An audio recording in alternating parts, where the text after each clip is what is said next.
And we're live! Hooray! We did it! We're here!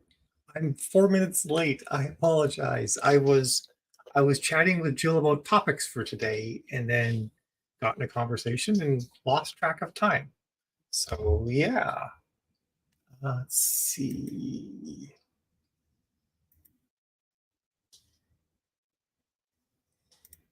I gotta do the thing on Facebook. That's the wrong place. All right. Luckily, I can still stream into groups. I have not looked. I forgot to look up the exact date that they're getting rid of streaming into groups, but hopefully it's not too soon. But I have a plan on how to get around it, so I'm stoked about that. Hello, Via. How are you this morning?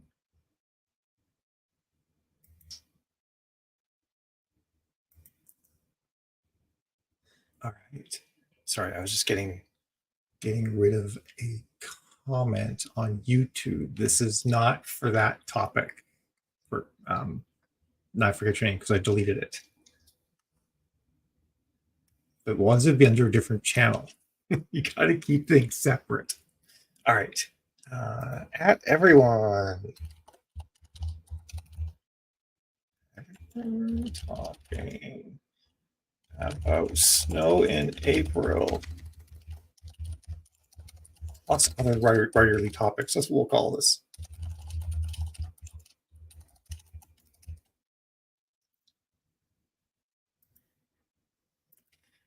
I did not have. I've been trying lately to actually have like my everyone post all ready to copy and paste, and today I totally forgot.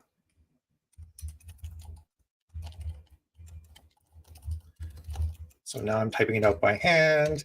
It reminds me of this thriller novel I read eons ago called Dead Air, and how like in radio you can never have dead air. There has to be sound at all times. I'm always thinking like I'm creating dead air. This is terrible. All right.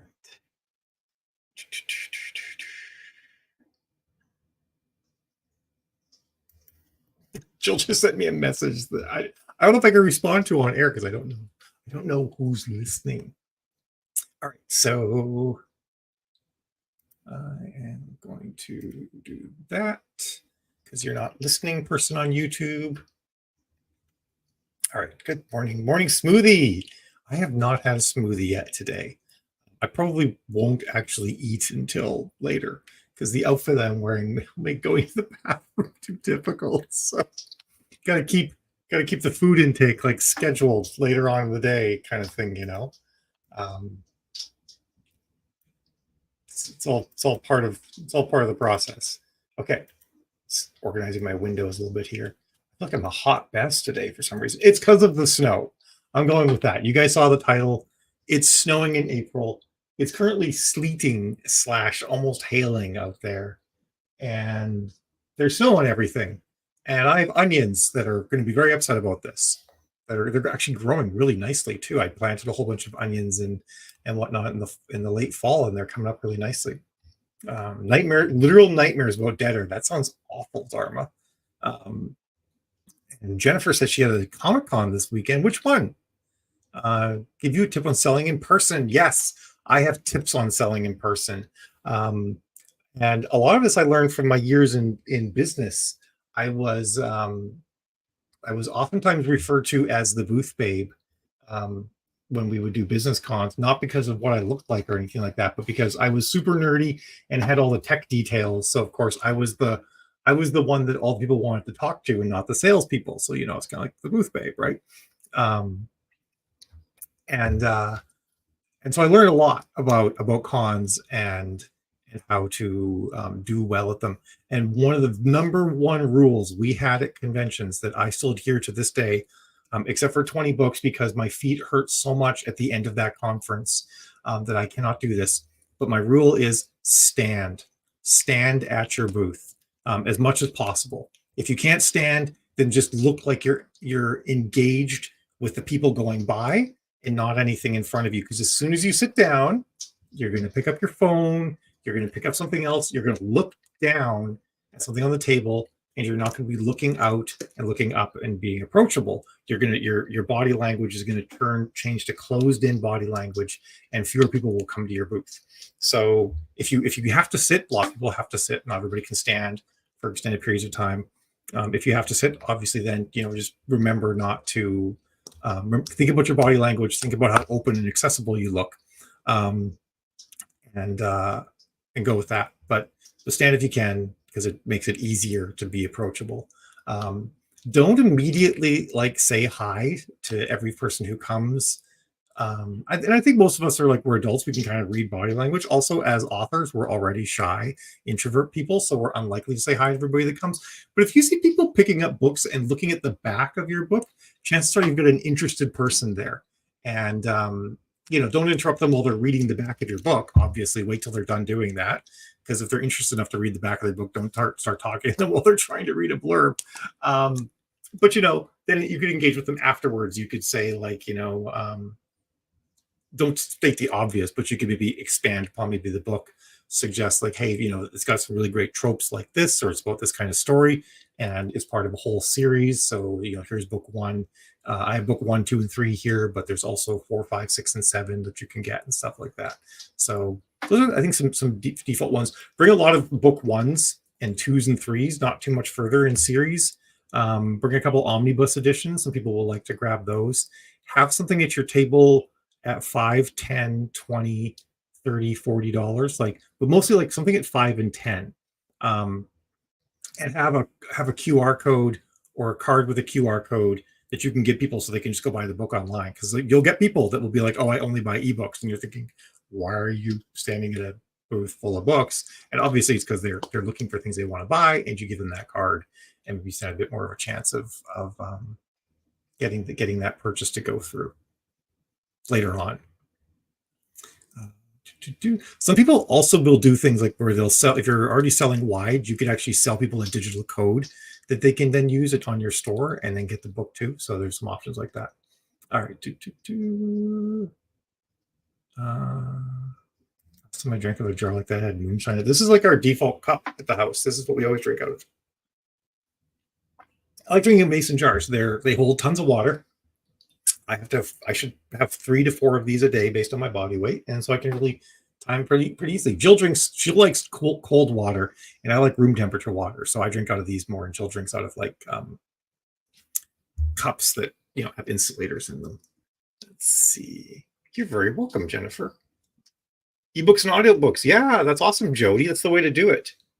Elevated chairs is a great idea, Jody. I absolutely love that idea. Roland was my booth babe when it's AwesomeCon. That is perfect. That was priceless. I love that.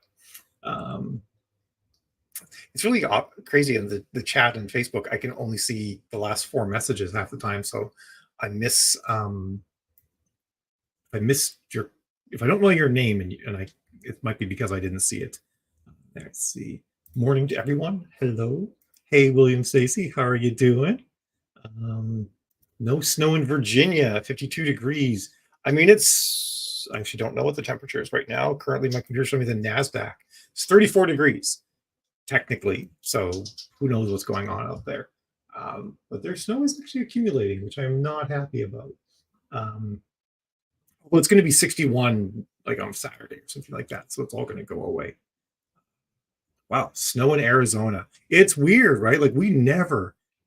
I cannot remember the last time we got snow in April, and we got no snow all winter. There's only for 2 brief periods where there snow on the ground this winter, and then we get snow in whatever the heck time of year this is, April.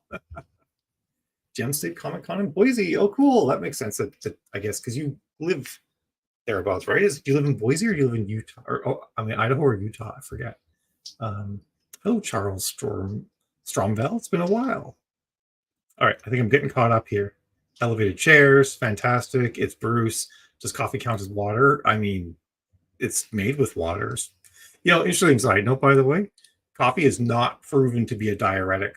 I think it was the University of Philadelphia, the University of Pittsburgh. They did a meta-study, and meta-study is when they take a whole bunch of other studies and they sort of look at their criteria and their results and sort of how they measured and quantified the results. And then they take all of that data Um, and then they just basically do a meta study on top of that data because it allows you to like study the results across a much wider base. And obviously there's some restrictions if data was collected in different ways or normalized in different ways within the studies, et cetera, et cetera, et cetera.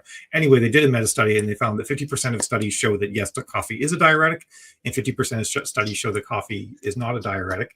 And what their conclusion was is that it seemed to be that if you've already drank a bunch of water and then you have coffee, you've added more liquid into your body and you're more likely to pee. And if you're kind of dehydrated and you drink a bunch of water, or you're not overhydrated, then coffee will not make you have to pee any more than normal. It doesn't actually have any particular property that will actually cause your body to pee out the coffee and additional water, which is what a diuretic does. So anyway, not a diuretic, which actually means that the water in coffee counts as water. Fun side note about coffee, since this is like already like the massive side note thing here this morning.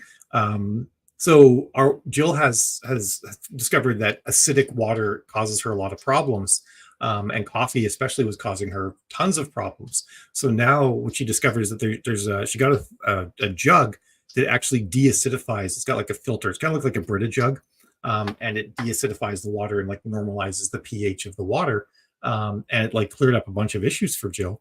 So if you have issues that you think might be caused by more acid than you should have, you should totally reach out to Jill about this. So now we make the coffee with that, and I find the coffee to be much better tasting because it's not nearly as acidic because I'm not starting with acidic water. And granted, your water may not be acidic where ours is. Our water is super sus here. Like it doesn't, if you leave the water out, if you just pour water out of the tap and you leave it out and you drink it the next morning, it will not taste good. We filled up our pool one time because we had to get the liner replaced. So we filled up our pool with water from the hose. And wow, once you get 9 feet of that water to look through, it be green. It's some green ass water. Which I guess maybe means it's low chlorine. I guess that might be a good thing. But so now we have a filter on our cold water and we run it through the additional de-acidifier thing. And it is fantastic. Anyway. Filtered water through coffee grounds. Exactly. And actually, if you remember from high school physics, if you ever did these tests, that filter, like the filter itself that the coffee grounds are sitting in is an actual filter that is capable of filtering contaminants out of your water. Okay, Jody, I gotcha. Cool. It's Jill. That is awesome, Charles. Good to hear. Southern Idaho. Okay, I thought it was Idaho. Yes. Think this is actually a dress, but it looks like a cat suit from the waist up. Totally. It's actually like it's called a hobble dress. It's like a really tight maxi dress all the way down, but it's also made of thick rubber, so it's hard to move in, which is kind of the point. I'm doing a challenge right now, where I'm only wearing latex for like an entire week. And for like one of my Instagram things and whatnot. And so this is the last day, so I want to wear something awesome. So that's what I'm wearing. Oh, really? Who said this? I'm kind of curious. Oh, it's Jody that said that. Interesting. I'm glad that the notification popped up because it's funny how so many people say like they watch the replays and some of them say because they never get the notification. I know some people actually set alerts and whatnot to get it. Yeah, it is a filter jug. Cool filter jug. Reach out to Jill if you're curious about it. So, yes, both of those colors are not colors you want the water to be. And you'll never see it. So here's the interesting thing.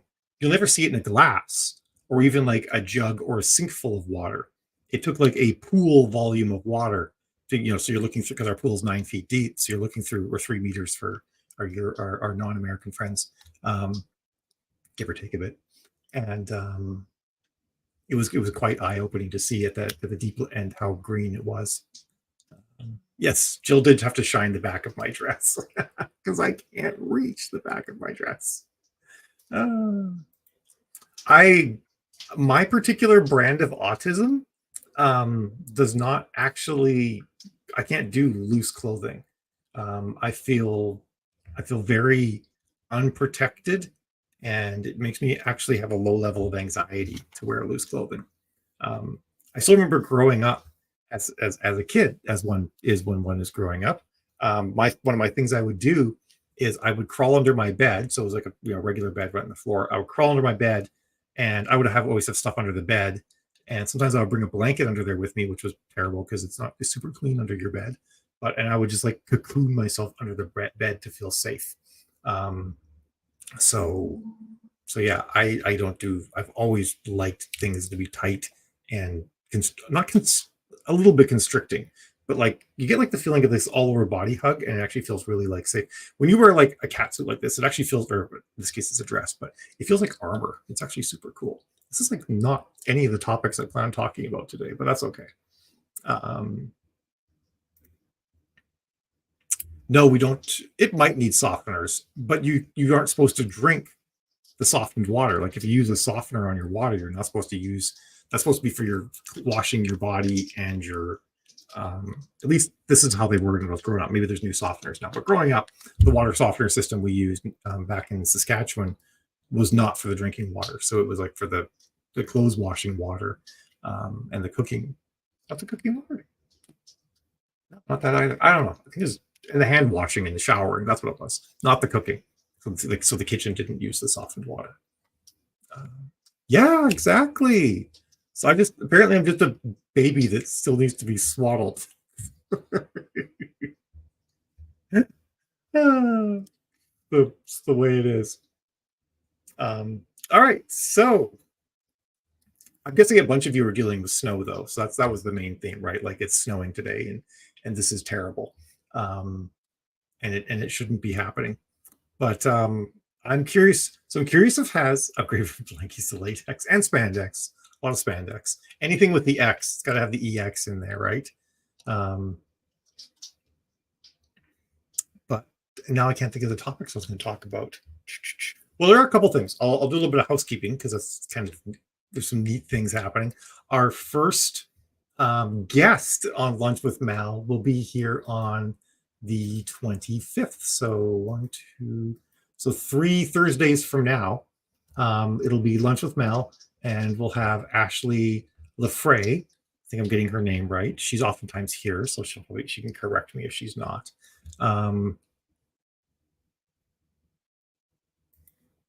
Yeah. Also, maybe there might be some water softening systems that are okay to drink. Ours added salt basically to soften the water, so that's why.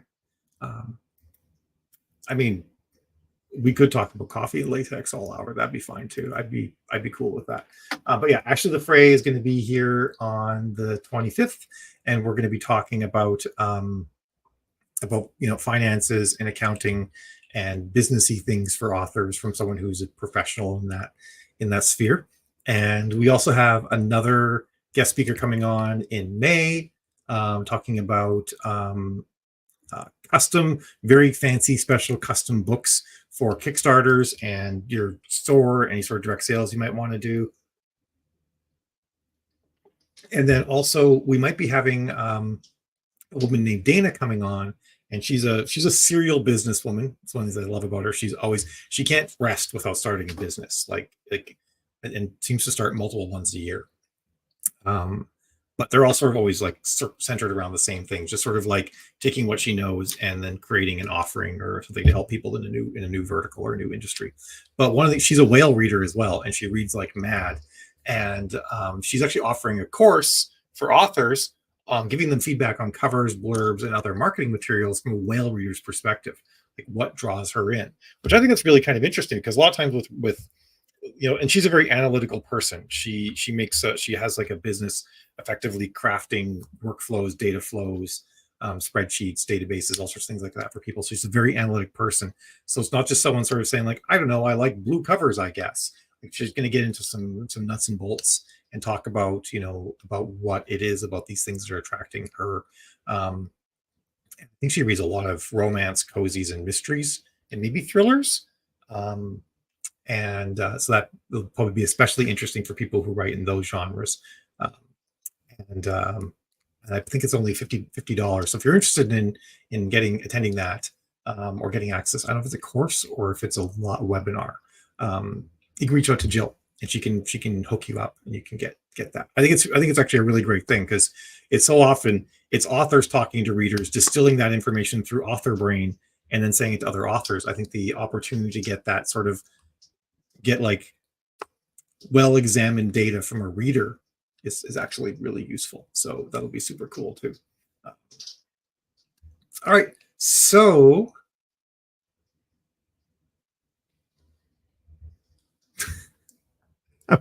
sometimes I get like sidetracked. I'm like, how do I segue into my topics? But actually, I'm curious if anyone has any other questions. Kelly had sorry, not Kelly. Jennifer had a great one at the start about suggestions for direct selling. And I love the fact I think Comic Cons are becoming more and more of a good place for authors to do direct selling. And another great thing, actually, by the way, if you ever do any direct sales like in person or even go like to a signing, which of course is oftentimes direct sales as well, but like kind of like what you're doing at a signing and what you're doing at Comic Con are slightly different because everybody coming to a signing intends to buy books and oftentimes from the genre that you write in, whereas something like a Comic Con, that's not exactly how it's panning out. Yes, but I think there's actually a lot of writers like they're in the industry in a different way, you know. So, but yes, I think it would be similar to that. Um, but watch people's faces as you tell them about your books. And you're going to do this. You're going to be doing this already automatically because you're a human, and that's what we do when we talk to other humans. We watch their faces for nonverbal cues as to whether or not they're engaging with what we're saying or not. But like, pay attention to the things that get their attention and make them interested, and the things that seem to lose their interest, because that can really be useful information to help you with your general marketing with blurbs and whatnot. You talk about one trope, and nobody seems to care, and you talk about another trope, and boom, every single person has their attention, and that's actually the thing that gets them to buy. I have this one book, and if I talk about the character journey and what the character has to deal with, I will sell that book every single time. If I talk about the plot and more of a plot angle with this particular book, it will never sell. So, well, it depends on the audience. There's one audience. There's actually two different audiences for the book, and they do not cross. So one description works well for one audience, and another description works well for a different audience. The tricky thing, of course, is that when you're selling a book on Amazon, you've only got one blurb you can put in. But it's still really interesting to learn that sort of thing too. So Jody says, Awesome Con had author allies, all the authors in one section, made it easier. That's cool. I like that. Rather than just all the authors just sort of being stuffed into Artist Alley. That's what I do too. I will also say things like, so I'll usually say like, do you love reading sci-fi or do you enjoy sci-fi? And usually they say yes. Sometimes they say no. And I'm thinking like, okay, well, thank you for letting me know. Everything here is sci-fi, and we don't have to waste each other's time any further. But yeah, I'll say like, like what kind of sci-fi do you like to read? Are you like Star Wars? Are you like Firefly? Are you into like dirt pounding, military sci-fi, high concept AI stuff, because I actually write stuff in almost all of those subgenres, so then I'll guide them accordingly. That's awesome. That is really cool, Jody, that you guys did that. I like that a lot. Washington, D.C., cool. Was it big? How many authors were there? Did you guys get a lot of traffic?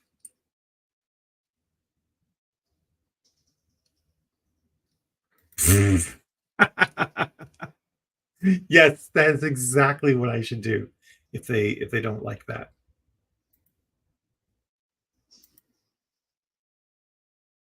All right. You are very welcome, Jennifer. Hopefully other people will find them interesting as well. I'm curious if anyone has any questions though, like anything about marketing, anything about releases, Kickstarters, direct sales that's going on. We've had huge for authors. That's good. Maybe it might be worth making the trip down there.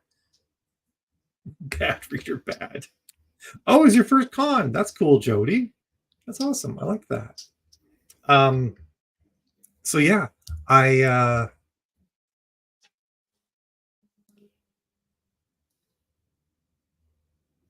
just found myself wondering if I'm streaming to the right places on YouTube, but I am. All right. I was getting a bunch of weird people showing up on the YouTube side of things. And I'm just like, why are these people showing up? Did I stream to the wrong place? But I didn't. I have streamed to the correct places on YouTube.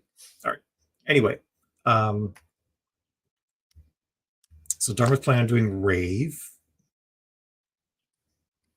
Yeah, there's a couple ways you can get your books there. You can actually ship them to the hotel, and they will actually send them to your room if you do it that way. But you can also ship them to to the con, the conference area, and then they will bring the books out to your table at the right time. We didn't do that. We had them just shipped to our room because we needed a bunch of things for vendor day, and then we needed things for rave afterward. Kind of a pain in the butt because we got to have to haul the stuff down from our room. Next year we will do that differently. Actually, maybe it's just vendor day that you could ship things to the actual conf space. That might not have been possible for rave. I'm not sure. Hopefully they might be able to give some more details on if that's possible. The worst case scenario, you ship them to the hotel, and then they'll actually have someone bring them up to your room, and then you'll cart them down at the time. A lot of times, so you can actually fit a lot of your books in a carry-on, but the problem is that carry-on, a lot of times you're going to pay $50 for that carry-on, or not carry-on, check baggage, whereas you could probably ship them medium mail for a lot less than that. So, do you have a view on pricing for AI narration? Most AI narration is so cheap compared to to human narration that the price doesn't really matter that much. Like I think 11 labs will give you enough time enough like AI processing speaking time a month that you could do a book a month for something like $50, depending, I guess, on how long your book is. So it's pretty inexpensive. So it's not something that is too big a deal. There's also a number of tools now where you can actually speak yourself, and it will use AI to alter your voice, but not like just like changing the existing sound waves. The AI listens to what you said and then re-speaks the words. So you can actually have all of your own correct pronunciation and inflection and everything like that.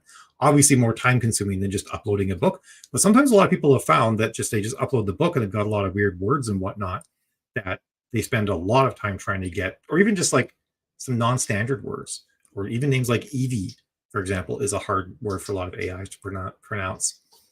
So that's another method you can do. I think there's one called Meta Voice will do that. I think there's a couple others that will do that sort of thing too. Those ones are a little bit more expensive because the processing's harder. But it'd be kind of cool. Like you could narrate all the different parts of your book and then stitch it all together with different voices and everything, and making sure all the inflection and everything is correct. Couldn't ship to rave. Okay, I was afraid of that. Yeah, it is oftentimes stressful, to be honest. It's kind of a pain how stressful it can be to get your books there. All right. So we got lots of questions now. Good. Because I decided I didn't want to talk about my topic for the day. So I like this better. I have a Facebook question. My ads can be drawing fake. Your account is about to be terminated scams. It's unfortunately kind of comes in waves on Facebook. And it's super annoying. And there's nothing to do but basically report them when they show up. If they're coming in through Facebook Messenger, you just report them. If they're coming in through email, unfortunately, I guess you can still report them as spam. That might help a little bit, but yeah. They're just trying to steal your credentials. And you'd really think that Facebook would be good at detecting and stopping a lot of this stuff, but it's really not. Because they'll put up pages. They make pages on Facebook, and the page is called like Facebook support or something like that. So you land on it, you think you're at some sort of Facebook support page, and you fill out this form, and boom, now they've got your information. It's upsetting, but no, there's not much that can be done about it. All right. Building IG reels. Yeah, we could talk about that. When I build reels, a lot of the time what I'll do is I just use a still image or maybe 2 images or 3 images, but oftentimes just one. Or it's just like a static video of like someone flipping through pages, or it could be like me flipping through pages. It seems like you don't need a lot of like really good video to make it work well. That being said, if you actually spend the time to actually get like a really well edited thing, like, it's got like nice scene transitions and all sorts of things, they can work really well. But the problem is you've only got like 17 seconds, and a lot of times the super simple ones work better anyway. So I generally tell people just to go super simple. And then for copy, what I do is I actually just look for like the same amount of text you would see on a TikTok. Not a lot of text at all. So when I'm making ads for people, I'll borrow the book or buy the book, and I go look at commonly highlighted areas of the book, because you can just look at popular highlights and see what readers are finding really interesting in the book enough to highlight. And a lot of times I'll use that as like a foundation or a starting point for the actual copy that's going to be on the reel. You can make them in Canva pretty quickly. They have a preset for it. And then of course, I don't worry too much about the music. I just find stuff on Adobe Stock. Um, and I don't use the stuff that Canva has because it's awful. And it's just, basically you're just putting the text onto the image just like you're making it in TikTok or something like that. So again, I do it all in Canva. You could, I guess, do it on your phone in Instagram as well. That's also possible. But I like doing this stuff on a computer. I find doing that stuff on the phone just to be so tedious, to be like holding my phone trying to like type all this stuff out and position everything and whatnot. It's much easier to do that with a mouse and keyboard. Um, so hopefully that's like somewhat interesting. If you have follow-on questions, let me know, Kelly. Let's see. Couldn't ship to Rave. We shipped to Paris. Yeah, because we were saying. Yeah, but I feel like wasn't this at the vendor day, honey? Or was it? I don't know. I could be wrong. Anyway, you meant for AI books. Was that view on AI pricing? Oh, you mean the pricing for the books? I'm so sorry. I completely answered that wrong. Um, Cheap. But see, the interesting thing that I found out is I talk to a lot of authors. Um, so I guess it depends, right? Like if you're doing like a good AI narration with 11 labs, where you listen to the whole thing and you correct pronunciations, or you have like you know, a teenager that you can get do it, or readers that will help out or something, and you get like a good narration and you even do like multiple voices and stuff like that, then you can charge like a regular amount for that book, because to be honest, most people won't be able to even tell that it's AI narration. um, However, if you're just using the pure default automated narration that Amazon is offering, I'm actually kind of the opinion that you shouldn't do it, because it is so bad that, and no one buys them. I've talked to a lot of authors, and a lot of them said that they've had zero sales of those books. They just don't sell. Um, so all you're doing is putting out a product that reflects poorly on you in that case. Like I don't know of any authors who've had like more than like one or two of them sell. I'm just thinking to myself, well, then it seems like it's something that would reflect badly, because they don't sell because they're not good. So if you do have them, maybe make it like crazy cheap, like $2 or something like that,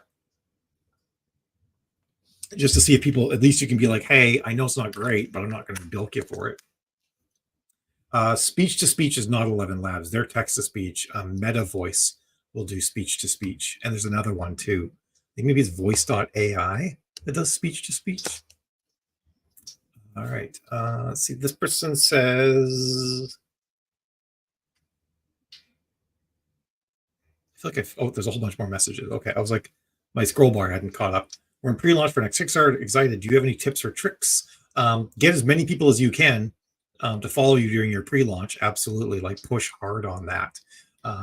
Because the faster you fund, the more likely you are to get, some sort of like organic or algorithmic feature by Kickstarter. Well, actually, I'm trying to remember now if Kickstarter actually has algorithmic featuring, or if humans do it and they just pay attention. I think humans do it and they pay attention. Um, but either way, like the faster you fund, oh, and when you do fund, change your main banner to be like funded in 5 hours or something like that. Don't make your funding amount so low that it's kind of like, well, no kidding, you funded, but don't make it so high that you're concerned you might not actually fund. Like if you're aiming for like $20,000, make it $3,000 or $4,000, or at least 1,000. Don't make it some crazy low number like $50 or something like that, because in a way, your funding amount kind of like also shows people how serious you are about the Kickstarter. And if it's set so low, they're like, oh, so this person's just going to half-ass it.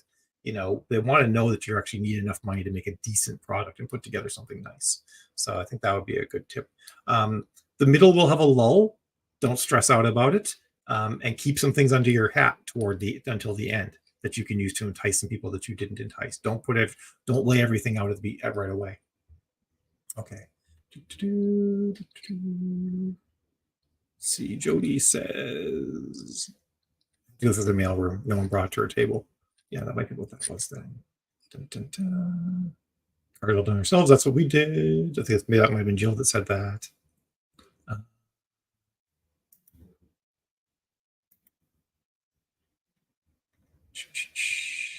What are your thoughts on selling on TikTok?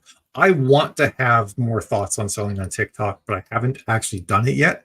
I do know that there are authors out there who are doing very well with it.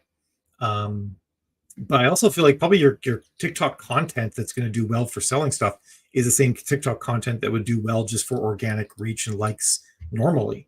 So one thing I have learned with TikTok, and not through myself, but with other authors, many of whom are beautiful and highly attractive people, that even for those folks that I would that should be a joy to look at.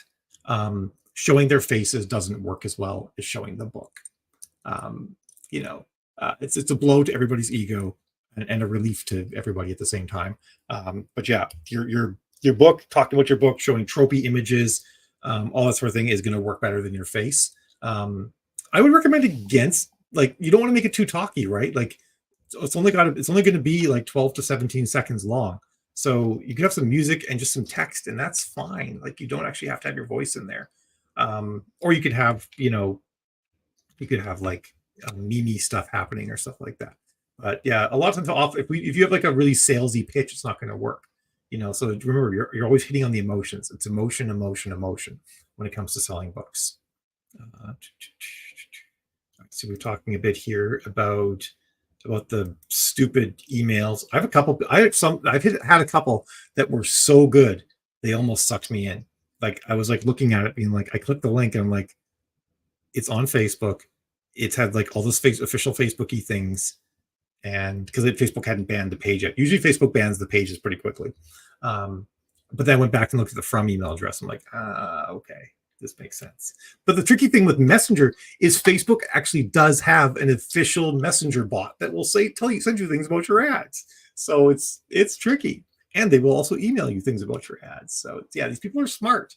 And they're getting better and better all the time. So what I always do is I sort of independently will go to my page and see if like my ad manager or wherever they said the problem is, and see if there's any notices there. If there's nothing, then I only once I click a link because it was really good. It got me. Kelly says, I've been trying out CapCut and IG templates lately. I agree to grab more stock footage and going through local bookstores. So you said that before. I said you probably won't work as well. CapCut's great. So yeah, absolutely use CapCut. I suggest mainly Canva because it's cheaper, but CapCut is also fabulous.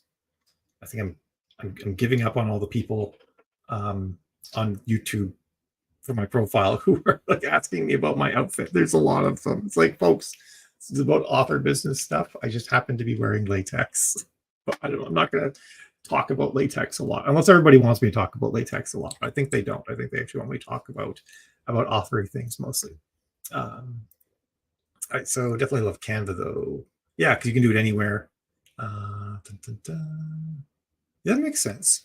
Yeah. And I think I guess for me, one of the reasons why I like Canva too is I can do it live and share it with the person I'm doing it for, saying this is how we're going to do it. Dun, dun, dun. Okay, so confirmation, no sales from audiobooks for Amazon narration.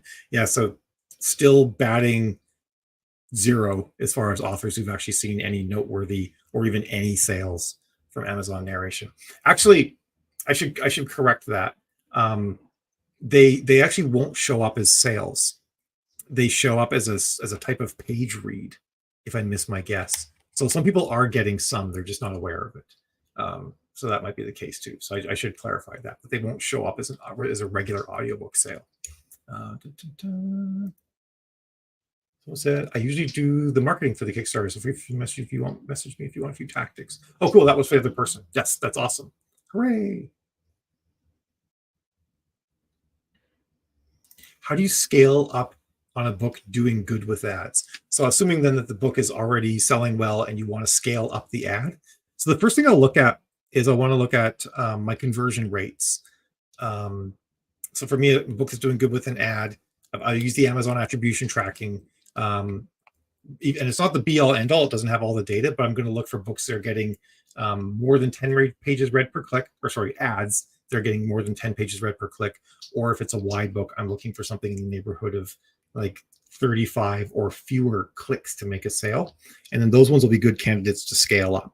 And then I'll go and I'm going to look at the cost per click, kind of in tandem, right? Because if I'm getting really good pages read or sales, but I'm paying 40 cents per click, chances are it's not going to be profitable anyway. I need something that's in the teens to scale. Also, because as you scale, cost goes up. So I want something that's converts really well and has a really nice low CPC. And then the next thing I look at is my result rate. If my result rate's good, it's, if I'm writing like a mainstream genre and it's above 6% or higher, it's above 10%, I'm like, cool. This ad is people that see it like it, and they click and they like what they see there and they buy. If it's got a really low result rate, like 3%, then I'll be like, if I scale this thing, I might start busting out of this core audience that converts well, and it might not scale. So I want something that converts, has a low CPC and a high result rate, because all of those things will get worse as you scale and spend, because you're going to start moving out of that core super interested in this topic audience to people that are tangentially interested in the topic, or people that might be more expensive to reach because they're currently shopping for other more expensive things. So Facebook has to bid you up to reach those people. So you're looking sort of for those like ads that sort of are ticking all those boxes, and then you scale them slowly. For a while, we were in a happy place. We used to have to scale really slow. Then we got so you could scale fast, and now we're back to really slow again. And the problem is that Facebook is using AI. They call it Advantage Plus to do a lot of their audience stuff now. And if you scale too fast, they might actually rebuild your audience, and they might build the wrong audience. So you actually kind of want to scale like $5 every day or two to be safe. If you're kind of crazy and you got a lot of ads that are working well and you want to go big, you could scale bigger than that. But if you kind of want to be cautious and you want to keep a good ad working, you got to scale like that. And in many regards, sometimes just the answer is just make more ads, even if they're almost identical. Sometimes that actually works better for scaling too. Because you don't have to worry about one ad kind of going sideways. You can have a lot of ads that can all convert well at a lower price, because actually every ad will eventually die. So keep that in mind, that if you have all your eggs in that one ad basket, it will eventually die, and then you're going to be scrambling to get another good ad going. So you should have a couple of good ads going at all times too. What is your opinion on changing the title of a book that's been under sale for 5 years or more? Do it. If you think that your current title is not working, change that title. I have a book that was called Destiny Lost. It was the first book leading into my flagship series, and my best performing ad for it always said The Lost Colony Ship, and people like that was the headline, because the book's about a lost colony ship. And I would get so many people coming and saying, I clicked this and it took me to a different book, not one called The Lost Colony Ship.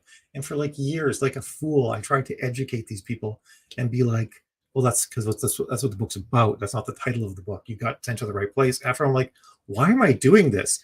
So I changed the title of the book to The Lost Colony Ship, and sales went up by 20% just by doing that. And I didn't have to spend any more time explaining to people why the book is titled what it's titled either. Like it became so easy. So yeah, do it. You can always change it back, right? All right. Does this Amazon edition exists in Canada? I don't think it does. But it's also in beta. So I don't know if it's that it hasn't rolled out to Canada or that it hasn't rolled out to you in Canada. So it could be either of those things. All right. Well, I caught up on everything. And holy crap, it's 12:47. We've actually done 45 minutes already. Well, 43 and a half, I guess. This was a fun chat.